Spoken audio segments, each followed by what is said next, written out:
Let's meet someone who's turned adversity into opportunity, a self-made entrepreneur who went from homelessness to building a multi-million-dollar global brand.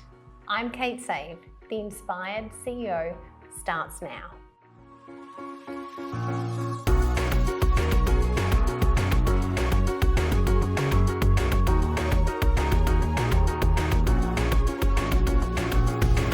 Welcome to The Inspired CEO, where each episode we explore the innovative wellness practices that are driving success and longevity in the modern business world. In this interview, we hear from Olivia Carr, who is the founder of Silk, a global luxury brand that she built from the brand up in 2015. Her book, Self-Made, shares insights and resilience on business success. A passionate philanthropist, she supports global education initiatives, and as a mother of two, Olivia inspires entrepreneurs with her journey of perseverance, innovation, and building a multi-million-dollar brand. Thank you so much, Olivia, for coming in today. Thank you for having me. I haven't seen you for a while, so it's I nice. know. So Olivia and I first met as a part of a Australia Post board, many years ago. It was.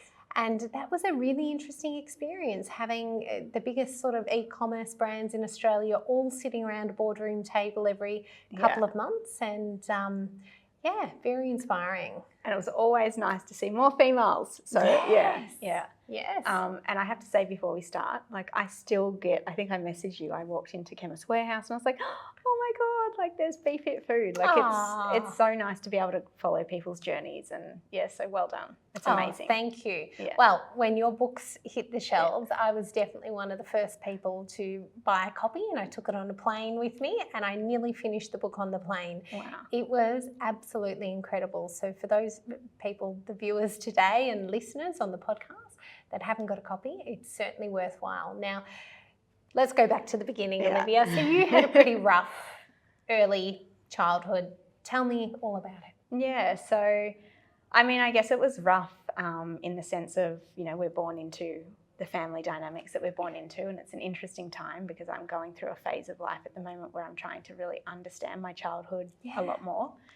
So I have a lot more level of, I guess, appreciation and understanding and allowance of what happened. But essentially I grew up in a household with domestic violence. My father was a heavy drinker. He's from Scotland, born in the 40s. So, he had a very tough upbringing. So I guess as a young child, I developed some interesting yet very strong traits. And when I can use them as my superpowers, one of them would be, I guess, resilience. Yes. Which has really served me well. But it also, I think, when you grow up in a hostile kind of, and when you're living it, like people that maybe potentially have experienced this themselves, you're not really aware of it at the time. It just sort of becomes the way that you operate and survive. But I really became very good at autonomy and looking after myself and realizing that if I, wanted a lolly from the lolly shop, we're talking in the 80s here, like where you could still go to the milk bar, I was going to have to work out a way to get that money myself. And I think the beautiful part of that journey in the mess is that, I was that kid that would set up the stalls at the end of the driveway and sell whatever I could to get to get the money for, or I'd do the casher cans at the AFL footy on the weekends to get a jam donut. And there are some really beautiful moments in the darkness of that. But I think, it probably shaped me to be, you mentioned my book. I talk a lot about my personal journey in the book. It shaped me to become quite hard to knock down. Yes. If that's... Yes. And I think now I'm at a point in my journey where my children are over 18 now, so I have an 18 and 23-year-old, and I'm in this beautiful season of life where I'm like, you know what, maybe it's time that we learn what it would feel like to have ease as my default and not struggle, and what it would feel like to live through the lens of love and kindness and all the things that I guess, even with the brand, that's always been there from the beginning. Yeah. But for me, it's like, I don't know, I think I'm... It's a lot of work. Yeah, and I'm rebirthing myself in the business, which Yeah. is a really exciting process to be going through. Well, one of the absolute highs of your business is the story where you decided you were going to get in front of the Kardashians with your silk pillowcases, and you jumped on a plane, you flew to America and thought you would just turn up on their doorstep. Yeah. And I mean, I think the beauty in that as well, for anyone listening that has a brand, no matter where you are on the journey, yes, that is true. It was 2016 where, you know, there's a lot of things, I think I referenced it the other day, there's a lot of unicorn moments in that story, where this was also a time pre-paid celebrity endorsements, and the whole social media landscape was very different nearly 10 years ago. But I think underpinning that, just having that thought of being like, well, who is the most influential target, you know, at the time, and that I really believe our product would add value to.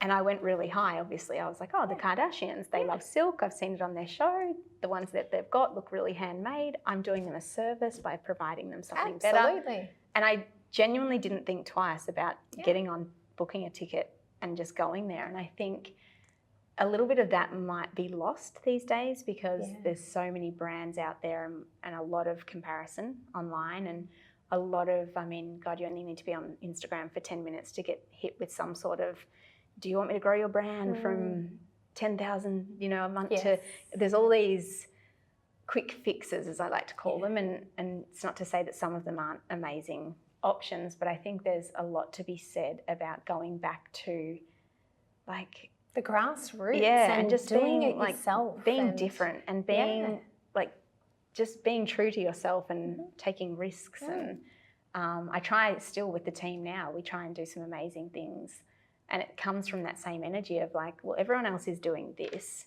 and there's nothing wrong with that. It doesn't feel true to us. How can we be a bit more disruptive but true and fun, like playfulness? So it paid off, and obviously we're still now in contact with the family almost 9 years later. So incredible. But you did it with heart as well. You went there with a purpose to help them with the silk, but also because who else were you trying to help? Yeah, so I had a handwritten letter, which again I think is very old school. So I love to see anything handwritten these days, like with any packages that I get. But I wrote a letter. One, I acknowledged that even though maybe paid endorsements weren't a thing back then, I acknowledged the value that they could potentially offer should they be happy to promote our product. And I think that's really important, because I owned that. Like, I owned the fact that I know they have a worth. I wasn't just saying, hey, this is an exchange for me and let's make it transactional. And I made a commitment to them in the letter, and I shared a lot about my life, and I had pictures of my kids, and it was very personal. I probably sprayed perfume on it, like very, again, like what we used to do with our diaries. But I really poured my heart into it and said, you know, I've got a mission to spread good in the world, and a lot of people have helped me on my journey. And if you happen to choose to help me, I'll make a pledge to continue helping others. Now, whether or not that was what, you know, was the catalyst for them wanting to help, or whether there was some universal things aligning, I'll never know. But I think it was amazing nonetheless that, you know, they've continued to support. And I love that it's always something bigger than ourselves, that you went there because you wanted to make a difference in the world. So there's something beautiful about that. And I heard you speak about with your children, one of them said to you, oh, Mum, why is that lady and her child sleeping rough, sleeping on the street? And what was that moment like? Yeah, so that was our first trip to America, and that was actually where the idea of the business was planted, was in New York. I actually lost my silk pillowcase in the hotel that happened to be where the lady and her child were sleeping rough on the streets outside. So when my son and I, you know, were going for our walk the next morning, you know, he was 8 at the time. And I guess, you know, we are quite fortunate in Australia where, you know, it's probably a lot worse these days, but the homelessness wasn't as prevalent again, you know, 10 years ago, and my son really hadn't seen people sleeping rough. And he genuinely, with his innocence and his heart, like he looked at me and he just could not understand why, like, you know, a child and a mother would be sleeping, you know, on the rough concrete. And I remember it was just instinctual, like I didn't, it just came out almost like a reflex when he asked me why. And I said, mate, like I make a promise and a commitment that one day we're going to do something to help.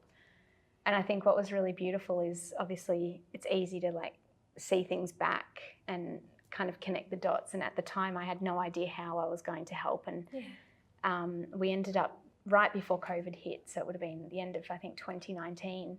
The team and I at the time had been working really hard with some homeless shelters in Sydney and here in St Kilda in Melbourne. And we'd done a lot of research and we'd spoken to people to get a real understanding of homelessness. And you know, my belief is that no one sets out to be homeless. No. It's not, you know, there's a number of reasons why. And through that process, we realised that sleep was really pivotal to the whole journey, and often lack of sleep that can then lead to things like drug abuse because they're actually trying to sleep. They can't sleep during the day. At night it's risky. So there's actually a whole lot of reasons as to why people can kind of fall down that path of drug use and all the things, and schizophrenia and whatever comes from lack of sleep. And so we developed, it was called Sleep for Street, and we developed a one-of-a-kind waterproof sleep mask so that people could actually use it during the day if they were sleeping rough, to even just get 20 minutes, like 20-minute increase. And then the idea was we were going to go over and deliver them ourselves, and then we ended up distributing them through homeless shelters because COVID hit. But that, to me, I remember sending another handwritten letter back to the Kardashian family. So that would have been 3 years after, about 3.5 years after that first letter. And I shared the whole story. We had a YouTube, like a video about it, and I shared it with them just saying, hey, I just want to let you know that like I've really kept my promise, and this is just one example of how I've been able to make a small impact in homelessness. But yeah, I mean, for me, like we were just talking about this with some of your other guests, like business is and can be like challenging more often than not. And I think if we don't root ourselves and ground ourselves in, like you said, a bigger purpose, something bigger than the product that you're selling, it would be really challenging right now. Like a lot of brands right now would be, I guess, pulling their hair out and wondering what to do because they're not locked into something greater than the economic. Absolutely. Like, there's just so many things that, and I think if your mission or your, I don't know, its purpose is an interesting one, and I think people might be like, well, how do you find your purpose? It's like, well, maybe we don't try and do that as such, but find something bigger than you, something bigger than your brand, and that truly speaks to your heart. And I do believe you'll be able to push through, or you'll actually want to push through. Absolutely, and I think that's probably why over the last few years since COVID, people have moved around so much in the workplace and left jobs, is because they've been doing something just for the money, and then they recognise that, is this fulfilling? Is this what I'm meant to be doing? And they challenge that whole thought of, am I meant to just go to work every day, pay the bills and go back to work? Is that what this is about? And I think no one other than people that have been through small business and in small business would understand more that more often than not, it is never for the money. You need the money to get through the next day. But if you only did it for the money, you would have pulled out years ago. It's so true. You've got to love what you do. You've got to have a bigger purpose. And if you know that you're genuinely helping someone, it's who you'd be letting down if your business didn't continue. It's so true. Yeah, so I don't know. And here we are, 10 years in. Yes. And so what is next now? Yeah, so I was going through a process, probably a little bit of, at the end of 2023, I think my book had come out. I don't know, I figured all the dates now. It came out at some point during then. I was really going through a little bit of this, like, you know, am I on path to deliver? You know, I have this strong mission. I really want to help and make an impact. Is the impact great enough? Is this, you know, am I on path? Is this, you know, and I don't know if it's an identity crisis. After you write a book, a lot comes up and you question a lot of things, as I was. And then I really came back to myself and I was like, no, I'm really locked in. I do believe in, you know, the mission of, you know, our brand tagline is doing good is in our DNA. And I still believed very much in that, but I knew, I was very clear that I didn't have the cash or the, I don't know, the access to finance to be able to truly deliver on that. So I set about on this mission that I called Project LFG, which is Let's and go. And that was really the strategy behind it. It was like, whatever it takes, I'm just going to find the right partner to help me deliver this mission. And that is a whole different episode in its own. Like, I think a lot of people don't talk enough about, you know, the world of investment, finance, partners. Absolutely. But the really short part is it's really like speed dating. You have to really, I believe, you have to follow your gut. You have to really, it can be really enticing if somebody's prepared to give you money, but you know in your stomach they're not the right fit. They're not. And I was really, I think, to my credit, even though I was in a state where the business really needed help, I stuck true to my inner knowing, and I was like, no, I just have to say no, and I have to keep looking. And thanks to the help of some amazing people like Christine Holgate, who opened up her network, and that was the thing, asking for help. Yes. I was able to And that's find, where most people end, don't they? Yeah. They don't actually ask. Yeah, And people are willing. Put your ego aside and like, again, believe in what you're trying to do and be a good person along the way. And then I found the most beautiful, like I literally felt it in our first meeting. Like it just felt right. I know a lot of people around me were like, oh, you know, I know you're saying it's a feeling, but like, what if it doesn't? I'm like, no, I'm locked in. I have full faith that this is the partner. And then 49 days later, we closed the deal, which is also that is unbelievably quick, really isn't fast. it? Wow. So when I say close, like the money was in my bank 49 days after the first meeting. But I think there was a mutual alignment. I was so honest. This is the other thing, people, to any brands that are interested about getting any sort of, I guess, capital into their business, I broke every rule in the book. Yes. Everyone says do not go in and, you know, tell them everything. Yeah, don't act desperate. Don't tell. Like, no, I went into this first date and I was like, I'm just going to air all my dirty laundry. Like any red flag, like we're just going to get it on the table now, because I think, and as I discovered after we had done the deal, is that my partner shared with me that my character, but two, my honesty just shone from the beginning. And that's just me, because I think the truth will set you free. Yes. And I just really allowed myself to lead that process and share my vision and, you know, share my shortcomings and all the things that I knew I needed some support with. And then, we partnered, and now we're on a mission to truly, like, global domination. Like, amazing. Wow. We literally have a little group chat, and it's like, yes, this is like global domination that we're going for, but also anchored very much into purpose. So it's all starting to kind of unfold now. We're coming up to a year this month, and I truly couldn't be prouder. Like I have immense gratitude for, I think, for myself and the relationships I've fostered on this journey. Yes. I have a lot of gratitude for our community. I have a lot of gratitude just for the kindness of others. And I actually said in the back room before, gee, Kate's got some amazing people in her circle. Like I felt the energy in the room, and it's a huge credit to you, because I do believe I genuinely believe we attract the type of people around us that like is already within us. Authentic people. And just like you, I'm the first one to spill everything, and then people say, oh, you shouldn't have said that. And I'm like, well, I was going to say it at some point, so I might as well get it out now.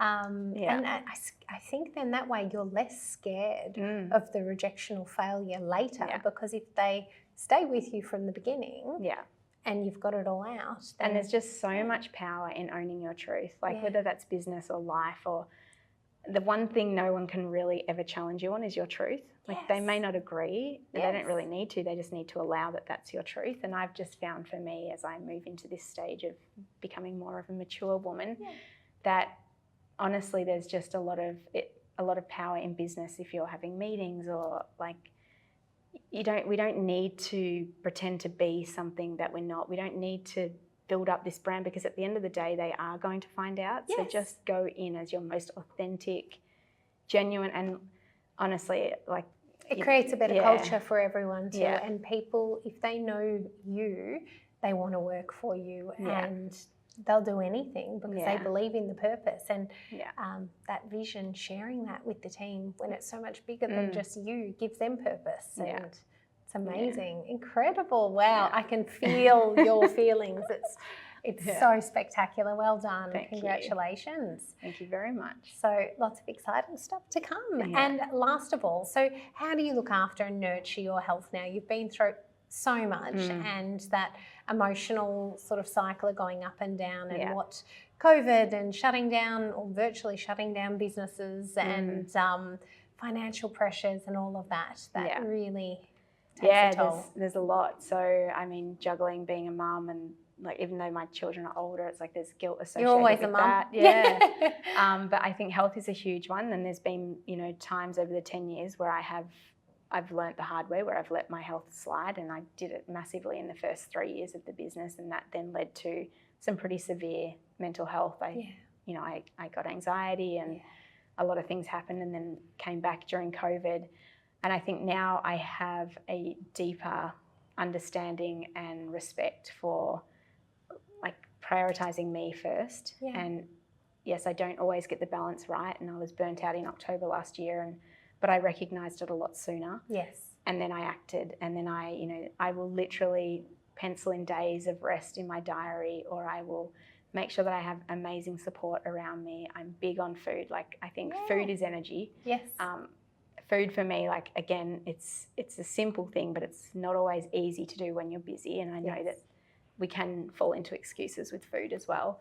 But I've just become a lot more conscious of the benefit of like looking after my nutrition. And then, you know, sleep is another huge one. Oh, like, it's huge, sleep isn't it? is like a big one. And then for me, I'm so positive. I'm, you know, perimenopausal at the moment, and then there's the whole up and down moods, and I'm just having so much more love and compassion for where I'm at as a woman in business. I mean, I shared with my investor only a few months ago, we were having our massive strategy day, and I said, I just need to be honest with you, I'm feeling really hormonal today.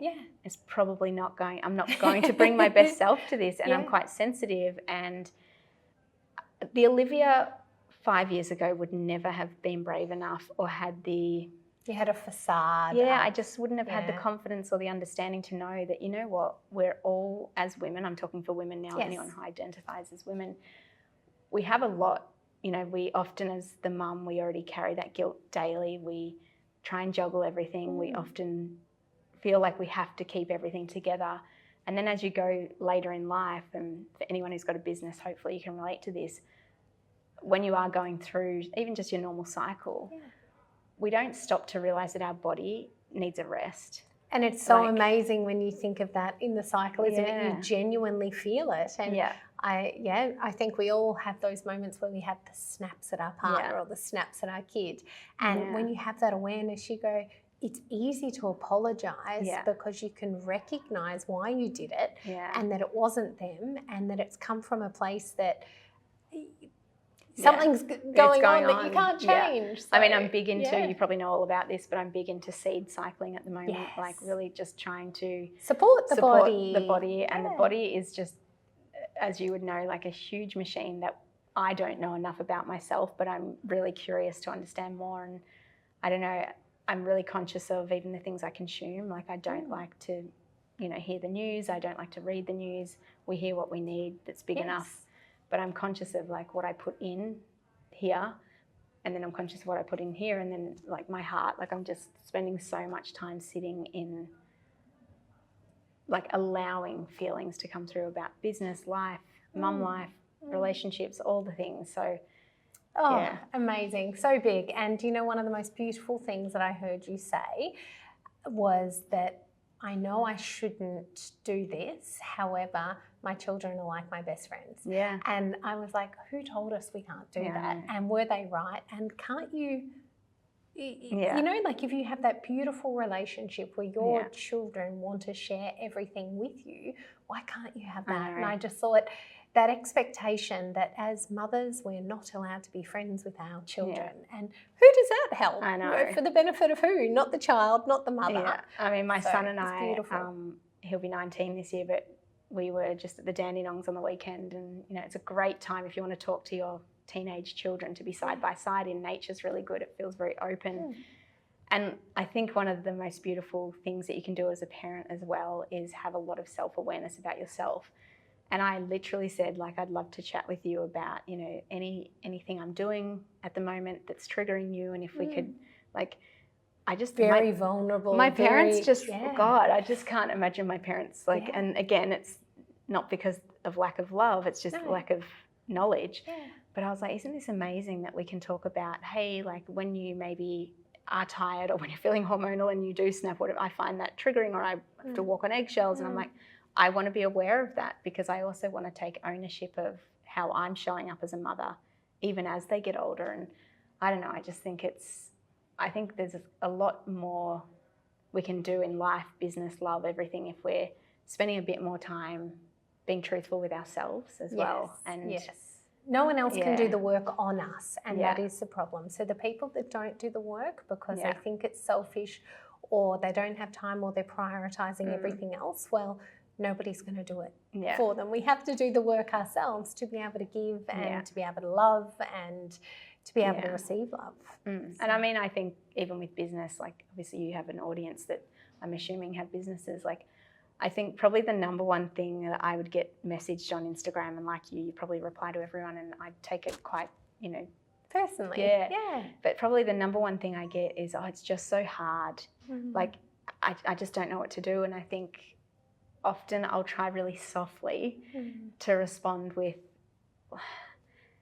there's definitely something we can all do. Like, I truly believe there is something, but just how deep you're prepared to go to actually, because we're all in this together. We're all living the same experience at the moment. And that's probably brings it back to the book, is that a lot of it is our mindset and taking ownership of, well, yeah, it is tough out there right now, but what can you do today? There must be one thing you can do to move the needle a tiny bit, and just do that every single day.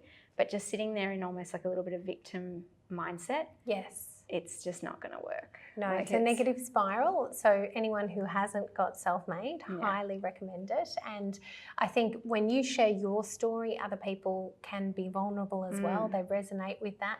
Perhaps writing their own story, getting out of their head. And you said something else very interesting. Once you wrote your story, you had so much more to think about. So sometimes just getting it out is important. Yeah. Well, thank you so much, Olivia. Thank you. This is The Inspired CEO, and we'll be right back.